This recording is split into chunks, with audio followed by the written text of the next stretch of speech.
Wow! Kantang Prinsesa ni Paulo. Handog nga ba para kay Kim Chiu?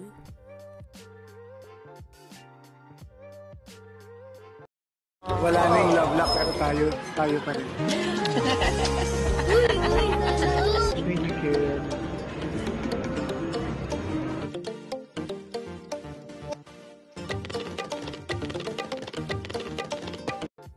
Super!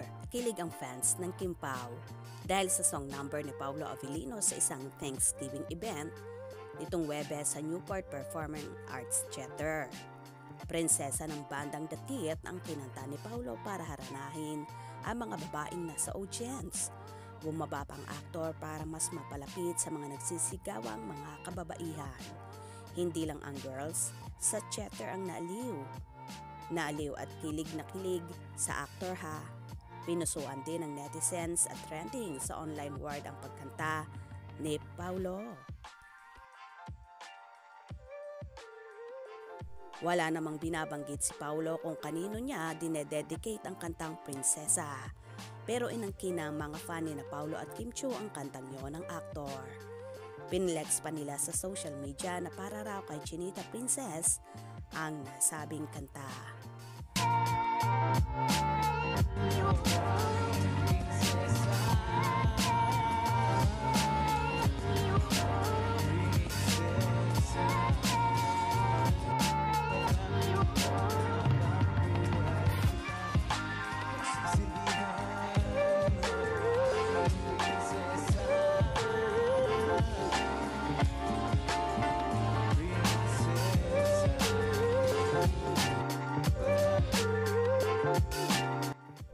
Wala naman kasing kiber ang Kim Pao Natics sa balibalitang nagkabalikan na raw sina Paulo at Janine Gutierrez.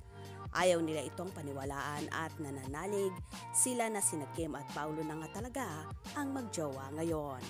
Actually mukhang mas excited pa ang fans sa bagong pagsasamaang serye ng Kim Pao, ang What's Wrong with Secretary Kim. Ganito nga kalakas ang tandem ng Kim Pao na talaga namang inaabangan na nila ang seryeng What's Wrong with Secretary Kim na ayon sa kanila ay magpapasabog ng kilig at mai-inlove ng tuluyan ang mga viewers sa seryeng ito. At ngayon ngang hiwalay na sina Kim Chiu at si Yen Lim. Umaasa naman ang Kim Pao na sila ang magkakatuluyan sa bandang huli. Lalo pa nga't napapabalita na hiwalay na rin si Paulo sa nobya nitong si Janine Gutierrez.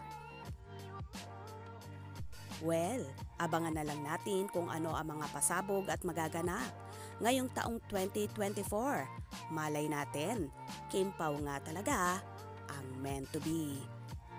Hope you enjoyed. Please subscribe for more info.